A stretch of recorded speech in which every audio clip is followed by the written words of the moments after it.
कुछ दिन शेष कौन जीतेगा रेस। इस कार्यक्रम का उद्देश्य किसी की छवि को धूमिल करना कतई नहीं है। हमारा उद्देश्य है आवाम की आवाज को आप तक पहुंचाना। कुछ दिन शेष कौन जीतेगा रेस में आज के टीवी के साथ हैं पूर्व चेयरमैन अनवर वकार अलवी व साथ में हैं काकोरी के गणमान्य नागरिक।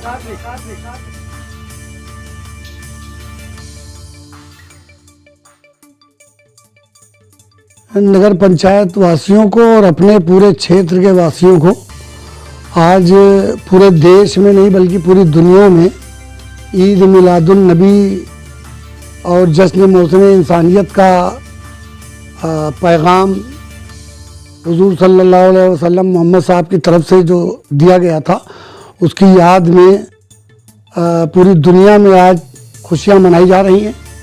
उन खुशियों को मनाने के लिए मैं अपने क्षेत्र के लोगों को, कस्बे के लोगों को, प्रदेश के लोगों को सबको दिली मुबारकबाद। और अनवर वकार अलवी जी, सबसे पहले तो KTV में आपका खैर मकदम है, इस्तकबाल है।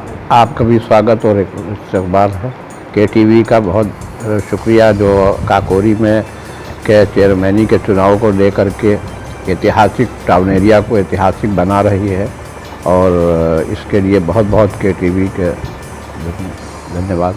तो मेरा तो सुझाव यही है कि जो भी उम्मीदवार आज़ाद या वो लड़ रहे हैं, उनको अपनी बैकग्राउंड कम से कम 5-10 साल पहले से बनानी चाहिए।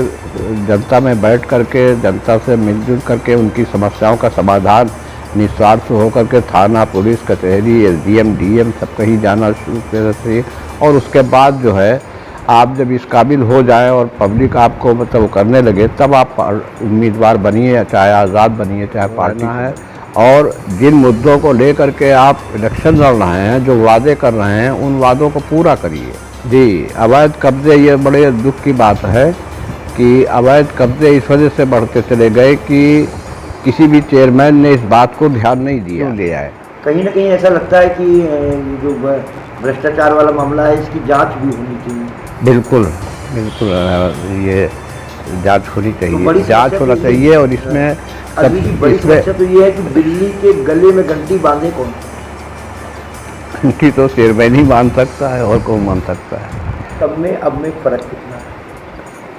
अब फ़र्क यही है कि अब सियासत कारोबार बन गई है, और उस वक़्त कारोबार नहीं थी बल्कि जनसेवा। फ़र्क पड़ेगा इसका अगर जनता के बीच रहा है और काम किया है और जनता से मिलता जुलता रहा है, तो उसका मतलब जो है वो फ़ायदा मिलेगा। और अगर जनता से दूरी बनाए रखी है और जनता से को मौके पे नहीं मिला और काम नहीं हुए, तो जाहिर सी बात है कि जनता भी भाई 5 साल तक झेलती है। फिर अगर आप एक बार नहीं मिलते, 2 बार नहीं मिलते या उसको नहीं मिलते, तो 5 साल जब वो झेलेगी तो वो अपना गुस्सा तो उतारेगी, और जब गुस्सा उतारेगी तो वो आपके लिए नुकसानदेह हो सकता है। KTV का आभारी इस तरह भी हूँ कि कुछ दिन शेष कौन जीतेगा रेस, ये जो कार्यक्रम आपने चलाया है, और इसका पर्याप्त रिजल्ट भी देखने में आ रहा है कि जो जनता की आवाज़ है वो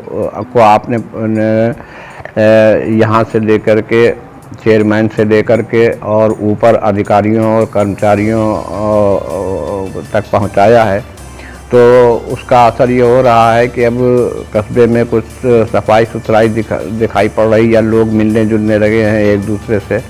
तो ये है, और इसका ये KTV ने, ये हमारी ऐतिहासिक टाउन एरिया है काकोरी, जो पूरे हिंदुस्तान, इंडिया ही नहीं वर्ल्ड में मशहूर है काकोरी के नाम से। और इसको आपने इसको चुन करके एक बहुत बड़ा काम अंजाम दिया है। मैं काकोरी के आवाम से यही अपील करूंगा कि आप लोग जब वोट देने जाते हैं और या आप अपने घर पे होते हैं, तो आप ये देखिए कि आपसे आप जो आदमी वोट मांगने आया है वो आपके घर पे इससे पहले कितनी बार आया, कितनी बार आपसे मिला, कितनी समस्याएं उसने आपकी दूर की, कौन कौन से जगह पर वो आपसे मिला, मोहल्ले में मीटिंग की, लोगों से मिला, आपकी समस्याएं सुनी, आपकी समस्याओं का हल किया, घर बैठे हल किया। आप कभी उसके घर गए तो आपको वो मिला, या घर गए नहीं मिला, और अगर अचानक खड़ा हो गया तो बेकार है।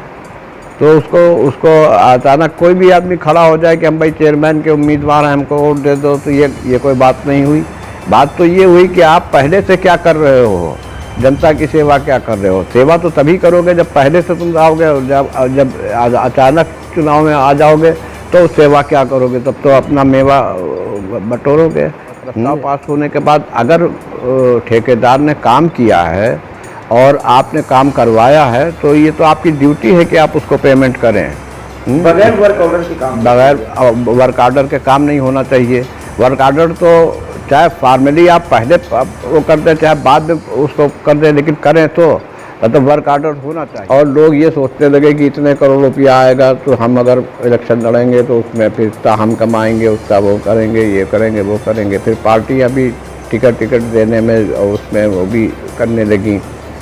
यही विधायकी निधि में हुआ, यही संसद निधि में हुआ। सरकार को बढ़ावा वहीं से मिला है। और राजनीति अब समाज सेवा के नाम से तो राजनीति रही नहीं है। राजनीति सिर्फ स्वार्थ भरी हो गई है। और सभी जो राजनीति में गया है, समझिए वो कारोबार करने गया है, वरना किसी के पास फालतू पैसा नहीं है कि वो अपना पैसा खर्च करे और उसके बाद उसको कोई आमदनी न हो, समझे। क्योंकि वो पैसा अगर नहीं निकलता है तो वो इतना पैसा क्यों चुनाव में लगाएगा, समझे। तो वो सबसे बड़ी चीज़ तो ये है कि चुनाव में जो पैसा इतना लगाते हैं, लाखों करोड़ों रुपया खर्च कर देते हैं, तो उसके सामने उनके मकसद होता है। और वो मकसद यही होता है कि हमको इतने करोड़ हमको धनराशि मिलेगी, इतना वो होगा, उसमें से हम हिस्सा बांट करेंगे और वो करेंगे। तो इसमें विकास हुआ तो लेकिन जिस तरीके से विकास होना चाहिए था उस तरीके से नहीं हुआ और भ्रष्टाचार बढ़ गया है। नजीब आजमी जी, सबसे पहले तो केटीवी में आपका खैर मकदम है, स्वागत है। आपका एक कार्यक्रम है केटीवी का, कुछ दिन शेष कौन जीतेगा रेस, तो क्या कहना चाहते हैं इस कार्यक्रम के बारे में? देखिए, केटीवी के बराबर इंटरव्यूज़ आ रहे हैं, मैं देख रहा हूं, और केटीवी वाले का मैं बहुत शुक्रिया अदा करना चाहता हूं अपने दिल से कि उनके इस इंटरव्यू करने से काकोरी की जनता जागरूक हुई है और उसके बाद काम शुरू हुआ है सफाई का, हर चीज़ का। और मैं आपसे कहना चाहता हूँ, जो हमारी मौजूदा चेयरमैन साहिबा हैं, उनको भी थोड़ा बहुत अपने बारे में बताना चाहिए कि हमने क्या क्या काम किया, क्योंकि उनके ऊपर उंगलियाँ उठ रही हैं। उंगलियाँ तो उठाना आदमी का काम है, लेकिन उनको डिफेंस करना चाहिए कि हमने ये काम किया है, क्योंकि वो चुप बैठने से लोग ज़्यादा उंगलियाँ उठा रहे हैं। आप बताइए हमने क्या काम किया। आप आइए टीवी के सामने, केटीवी मैंने ये काम किए, ये काम किए, ये काम दिखाइए। अब नहीं किया तो कहिए मेंबरों ने हमको नहीं बताया। मेंबरों पे तो भी कुछ जिम्मेदारी दी है, भाई मेंबर ने हमको बताया, हम तो इतना नहीं कर पाएंगे, हमने हमारा स्टाफ है, तो इतना नहीं होना चाहिए। कुछ चेयरमैन साहबा को भी निकल के बाहर आना चाहिए, अपनी बात को साफ करना चाहिए। पंचायत जो कर्मचारी हैं उनके ऊपर भ्रष्टाचार में लिप्त होने के आरोप लगाए हैं, क्या कहना चाहते हैं? मैं इसमें उनके साथ हूँ और ये सही बात है। जो अनअथराइज ज़मीनें हैं उस पर कब्जा करा के लोगों से जो भी किया, जो खबरें आई हैं उसमें 90% नहीं तो 50% तो सही होंगी खबरें, और ये सही बात है। मैं आपको बता दूं, इसमें बहुत बड़े घपले हैं। अगर इसकी इंक्वायरी हो जाए तो इसमें बहुत सा स्टाफ फंस जाएगा।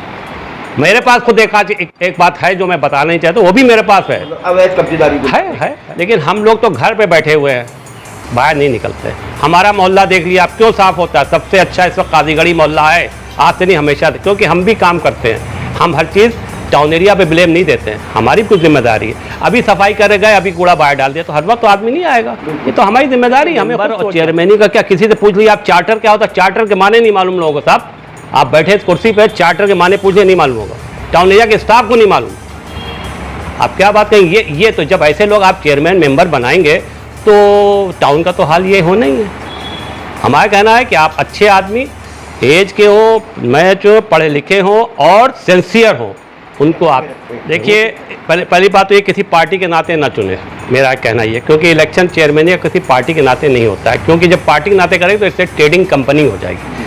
आप उस आदमी को चुनिए जो एक सिंसियर आदमी हो, पढ़ा लिखा हो और जो आपकी समस्याओं को हल कर सके। और ऐसे ही आप चेयरमैन सुनिए, ऐसे ही मेंबर सुनिए। जब चेयरमैन अच्छा होगा तो मेंबर भी अच्छे होना चाहिए।